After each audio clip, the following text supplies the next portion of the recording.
Hi, this is JP Morgan. Today on the Slanted Lens, I've got Haley here with me, and Haley's going to help me take a look at the Canon R5c versus the Sony A1. These are two great cameras. I have shot on the Sony A1 a lot. Just got back from Iceland where I shot on it for a couple of weeks. Love the camera, love the things that it does. I'm getting used to the R5c, some of the things about that. I've shot it now a couple of times. So let's start off with some of the basic specs about these two cameras. The A1 has a 50 megapixel sensor. So Haley, what does the R5c have? Well, it has a 45 megapixel. Of course it does. So one of the things that set these two cameras apart for me is that the A1 does have IBIS, whereas the R5c does not. It has electronic stabilization. We'll take a look at that, just see how those two compare to each other. So in electronic shutter mode with the A1, you get 30 frames per second, up to 155 frames. And that is that 50 megapixel sensor, which is pretty amazing. Now on the Canon, it's not quite as good. You get 20 frames a second, up to 83 frames, but it's 45 megapixel sensor. So they're both very competitive as a sports type camera and also as any kind of wildlife or sports camera. So they're very competitive in that way. Sony just came up with a new firmware update. In fact, we updated ours while we were in Iceland. That firmware update gives you a couple of options. First, you get a 10-bit 422 external recording through the HDMI port. So you can get an external signal out to an Atmos and you can record that raw external recording on the A1 through the HDMI cable, port out. With that new Sony update, you have several raw lossless compressions. So you have a large, medium, and small lossless raw compression. They say the large lossless raw is going to give you the same quality as an uncompressed raw. Going to give you more card space. It's going to be an easier way to work when you're shooting any kind of sports or birds or any kind of wildlife, because it's going to be able to shoot all those bursts, not going to take as much room on the card. As for the R5c, when it was released, it shoots internally a raw light, which is exactly what's on the C200. They really have set this up, the R5c, to make it a cinema camera. That's what the C means. And they put a red button on it, so it has to be a cinema camera, because a red button means cinema. The problem with RAW with this camera is you really have to have some kind of external battery source. It was pretty telling when the rental house that sent this camera to us sent it with 6 batteries. I heard somebody say that it doesn't really use that much battery. I'm going, well, you're not using it then. Because when I use it, it chews up the battery. There is absolutely no doubt about it. Canon's EVF is like 5,700,000 some odd thousand, which is really great, but Sony's is 9,470,000, I think. So the EVF in the Sony is way better when you look through there. You get a lot of clarity as you look at it through the EVF. But reversely, the monitor on the R5c is like 2,100,000, whereas the monitor on the Sony is only 1,400,000. I always favor an EVF. Internal EVF is what I love, because when you're outside, you want to see, got to look through the EVF. And that's one of the things I didn't like about the C70 is having no EVF. You have to purchase that separately, but that's another story. One last thought before we get to our tests, and that is that you do have a higher sync speed on the Sony at 400 than you do on the Canon at 250. So it just does help you to crush the background a little bit. I wish we could sync these cameras all the way up to 2000. That day may come eventually.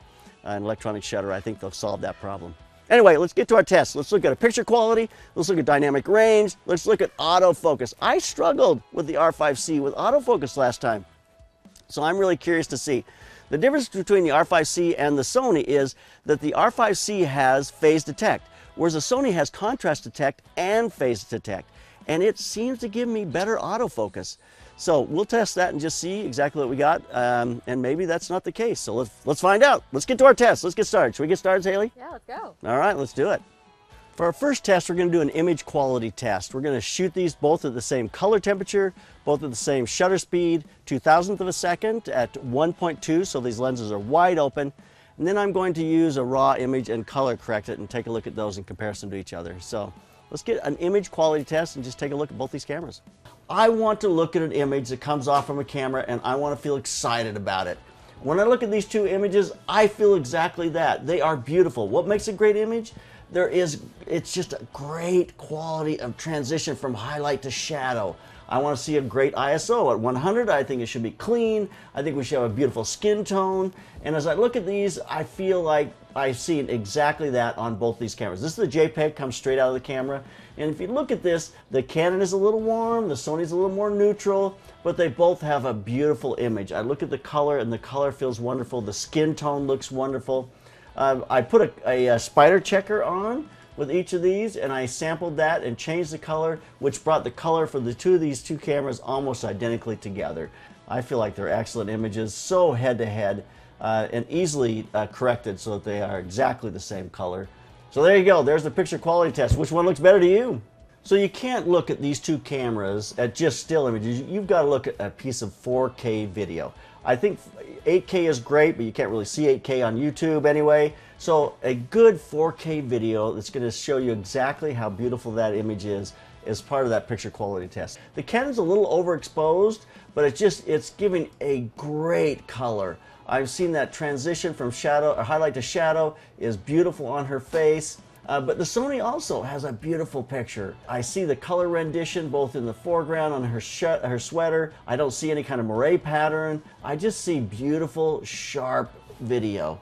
So let's take a look at the video quality when we're shooting inside in a mixed light situation. 4K video in a mixed light situation. I've got ambience in the room. I've got LED ambience in the room. I've got a little sunlight up front on her face. The Canon's struggling with the refresh rate on these LEDs. Look at that. The flicker is just terrible. But look at the quality of light on her face in both of these. It is beautiful, clean light. I get nice transition of the highlights to the shadows. I get great detail in her hair, in the blues. So there's a look at a picture quality, video quality, 4K inside, beautiful video. Let's go on and look at the next test. So let's take some still images with each one of these cameras at different ISOs. We'll do 400. We'll go up to 25,600. On the Canon, we can actually go up to 5,000 or 51,200. Just take a look at how that grain, when it starts to build, and take a look at how they compare with each other. So first off, I'm going to start at 400 because basically 100, 200, they're pretty clean on both these cameras. At 400, you look at it, you see grain in the background in that gray panel back there. You don't really see much in her face, a little bit in the bridge of her nose. When you start looking into that shadow area, you start to see a little bit building there. If I go to 800, I certainly see the grain start to build. When I look at her face, I'm starting to see the contrast build on her face. The grain pattern looks better on the Canon, but the contrast looks a little better on the bridge of her nose here. So when I go to 1600, when I look at the Canon R5c, I'm starting to see that color banding start to happen down her nose in that transition area. It's always a place that shows up first. I'm starting to see heavier grain. With the Sony A1, the grain is definitely very pronounced at 1600, and we are getting some of that color banding on her nose.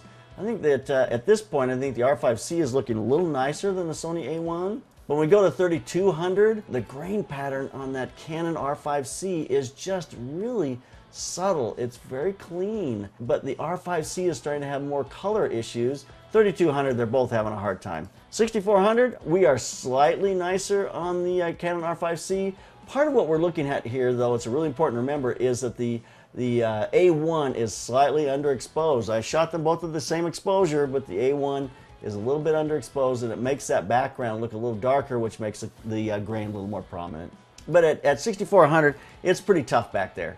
When I look at 12,800, we got grain, folks. We got grain all over the place. We got grain on our face. We got grain, I mean, everywhere. 25,600, same thing. We're really getting all kinds of color starting to happen on the face. Strong grain in the background. With the Canon, we can jump to 51,200, but it's just all grain all the time, everywhere. We're getting the shadows are all just kind of blown out, no detail. Tell me what you think. Which one of these cameras did better? I'm feeling like maybe the Sony was struggling a little bit. Maybe the Canon was doing just slightly better. I mean, that was my sense of it, but maybe it was just the exposure, and if that exposure was up a little bit, they would have looked a little more similar. So let's look at the ISO in video mode. We start off with 400 ISO. They're both very clean. There is a color difference in these. You can see that, but that's something you could certainly correct. When I jump up to 800 ISO, certainly the Canon R5c is very clean and it's a native ISO for it at 800. I feel like it gives us a great rendition. The Sony is sharp and clean. It's a little bit on the yellowish side, but that's just a matter of color correction.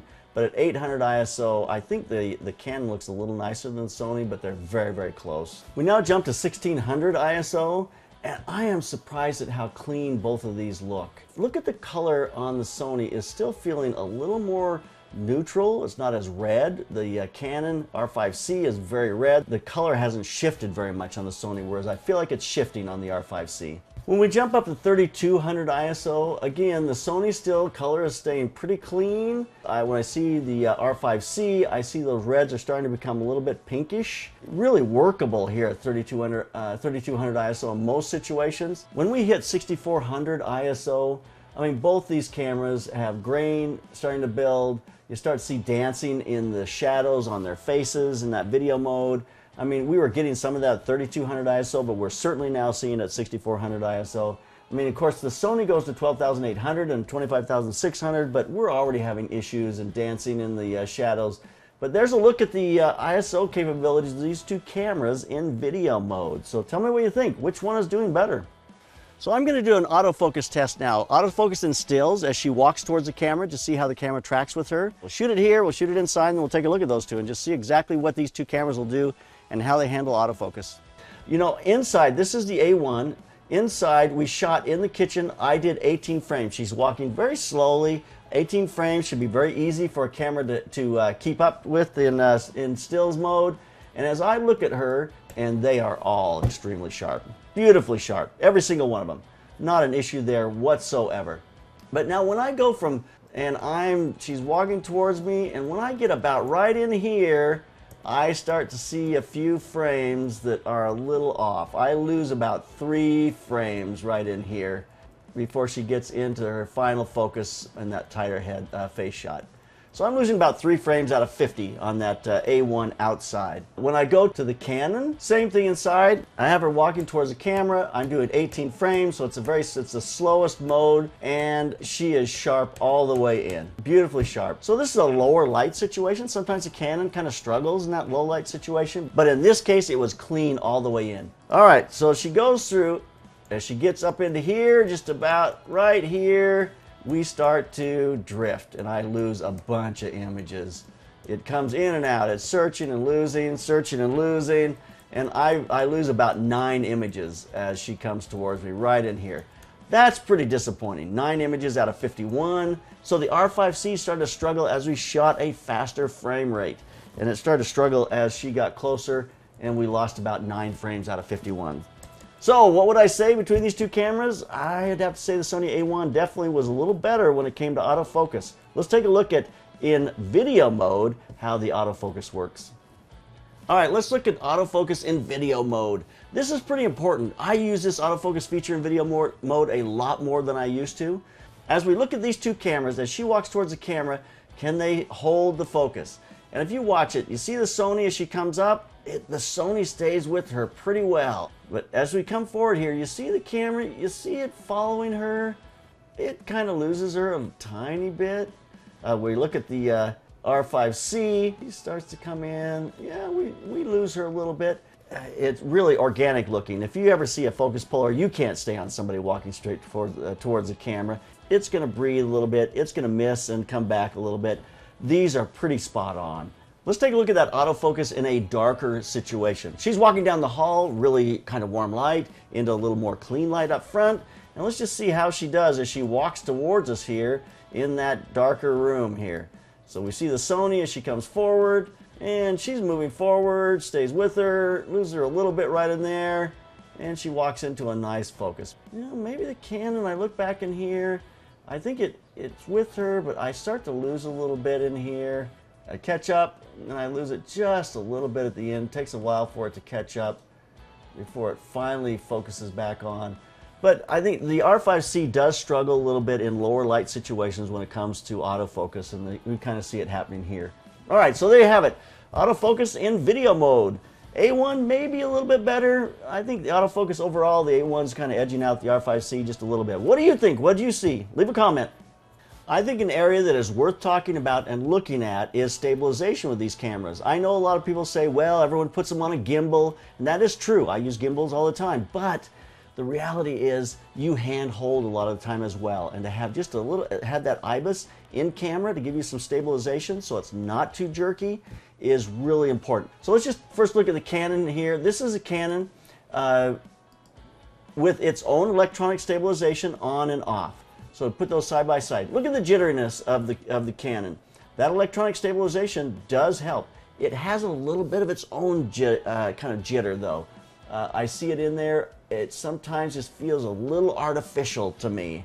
So let's take a look at the Sony A1 with the IBIS on and off. Now this is not electronic, this is IBIS. It's pretty smooth. It just kind of floats around a little bit. It's a nice look. As you walk in, you do feel the walk, but it's a much more controlled. Without it, it's pretty jumpy. I've heard some people say, well, it looks like film. I'm going, yeah, film looked terrible. That's why they went to gimbals. I mean, there's a reason. So let's take a look at the IBIS on the Sony versus the Canon electronic. I feel like the Sony is smoother. I feel like the Canon electronic is jumping just a little bit. I think the Sony definitely has a leg up here when it comes to IBIS and handheld. I don't think the electronic looks as good. All right, so there's a look at stabilization. What are your thoughts about stabilization? I'd love to hear them. Leave some comments below. Love to hear just exactly what you think. Do you use stabilization? Do you not? Well, let's hear what you got to have to say. So we're going to do our dynamic range test now. We're going to underexpose this by 4 stops and just see if we can recover it. We'll overexpose it by 3 stops and see if we can recover that. There's no reason to go 4 stops overexposed because there's no way you can recover that on a digital sensor. So we're going to go after it here and just look at the dynamic range of the A1 versus the R5c. This is a tough situation. I've got a little patch of ground in the background back there that is absolutely blown out. So you look at that in the normal, both of these are not holding that patch back there in normal. They are exposed exactly the same. I take a meter reading in front of her face, 100 ISO, and it just gives us a great exposure inside on her face, but that background's so hot, it's beyond these 2 cameras. But if we immediately go to -1 and we subtract, we go a -1 on these, already it's helping us out because in the background we're seeing better and seeing more detail back there. I think the Canon is handling the detail a little better. I'm seeing a little better color in the greens. That blue, that blown out patch is just all dirt back there. The Sony is trying to keep up and it's getting close. When we go to -2, you can get away with -2. I mean, look at this. Look at her face. We still have great detail on her face. We have a great transition from the highlight into the shadows. I'm not getting any kind of noise building up too much, but look how it handles that patch back there. It's no longer just a big blown out area. I believe the Canon is holding that just a little better than the Sony. -3 is when you start tipping, and that is you're going to start to see some color like on the bridge of her nose. You're going to start seeing that color build. You're going to start seeing some grain start to build. At -3, we're starting to get there. We certainly see better into that bright patch in the background, but the color is starting to shift a little bit. So when we go to -4, we're cruising for a bruising here now, man. The grains start to build. You see the color on her nose from highlight to shadow start to give us that little line that starts to happen right along there. See that red line on her face. The Canon is handling it better than the Sony. There's no doubt about it to me. The color's not shifting as bad. It's just doing a little better job. So let's jump to the other side. We've been underexposing. Now let's overexpose the scene by a stop and see what happens. At +1, already, that white patch in the background is just going nuclear now. But the Canon is holding on to it better than the Sony is. +2 is just too much for a digital sensor. Look at her face, the color in her face, how it just starts to have that ghosty kind of yellowy look. You're not holding that background at all. It's just not acceptable. If we go to +3, this is hilarious to me. At +3, these just look like a really bad image. If I were to say, I would say the Canon has just a little better dynamic range than the Sony here. The Sony is just struggling to keep up. But when I say that, we're talking about a half a stop, maybe? Maybe 2/3 of a stop, probably about a half a stop, so they're very, very close. So let's talk about the ergonomics of these 2 cameras. They are very similar in weight. They're within an ounce of each other, but they're a little bit different in size in that the Sony is much smaller, doesn't have that fan on the back, and so it's going to be a little easier to carry, slip into a bag, put in a backpack. It's just a little smaller to carry around with you. But I thought that fan would be a problem, would be in my way, but it has not been. I can get to access all the controls along the side of the fan. I've never felt like it was an issue as far as getting in the way. So that fan has not been bothersome to me at all. So the Canon basically is 2 different cameras in one. You have the cinema side that looks like all of their cinema cameras, the menus do, and functions very much like that. Then you have the photography side that functions very much like their photo cameras, and the menus look just like the R and the R6, the R5. It's very similar. I do find it interesting. When Sony first came out with cameras, I'm going, why can't you make your menus easy and your camera's more easy like Canon? Now I'm looking at Canon mirrorless and I'm going, why can't you make your cameras more easy and the menus more simple like Sony? it's not as intuitive for me, and especially not in video mode. Even though I am used to video mode, and when you switch into video mode, it looks like the C200, but the Sony's just so much easier in that you've got a dial, you change the dial for your, you know, your frames per second, and there's just some very simple things about it. I love the fact that you have now gone to a hot shoe that allows you to put a sound device on there, so that hot shoe allows you to communicate through the hot shoe to the camera, so you can use the Tascam sound device on there. We use the Sony version of that all the time when we're doing audio. So for lenses on these, for everything we shot today, we have the 50mm RF 1.2 for the Canon. Then we have the G Master 1.2 50mm for the Sony. These are top of the line lenses for both these cameras. Give you a great image, and it's going to give you the best optimal kind of image quality with these two different cameras. I can't stand the fact that the Sony has a major crop when you shoot 4K. It crops in, and it drives me crazy. It's back to the R version of this, which was like almost a 1.9 crop or 1.8. So, but anyway, that's 1.6 crop as I recall for the Sony, and that's a little bit bothersome to me. So there's a quick look at the ergonomics. The one thing everyone is complaining about, and I agree, you got this tinier little camera with less real estate, and they have a full HDMI port. Got this bigger camera with bigger area, and it's got a small HDMI port. I'm going, really? Really? So let's wrap it up. These are flagship cameras. They are made to give you the best performance these two camera companies can possibly give you. They're so head to head. Would I choose one of these cameras? If I was a Canon owner and I had all Canon glass, would I jump to Sony because of the Sony A1? No, I wouldn't. I would stick in the ecosystem you have committed yourself to. I would stay in that ecosystem, and I would buy the R5c. If I was a Sony owner and I had all Sony glass, would I jump to Canon because of the R5c? No. I would stick with Sony glass. I'd buy the A1. So there you have it. These two cameras are very close. Let me know which one you think is best. Let me know what you think we can do in the future to make these tests even better. I appreciate you listening. I appreciate your support. So keep those cameras rolling and keep on clicking. This is the SKB2217. This bad boy will carry all my Westcott strobe equipment. 5 FJ400 lithium batteries, 4 FJ400 strobe heads, FJX2 trigger, speed ring, 7-inch grid, gel insert, 7-inch reflectors, 2 chargers. So there's what I have in my SKB2217 strobe case. So don't get skunked out there, and make sure you got the right equipment with you. Let's go shoot something.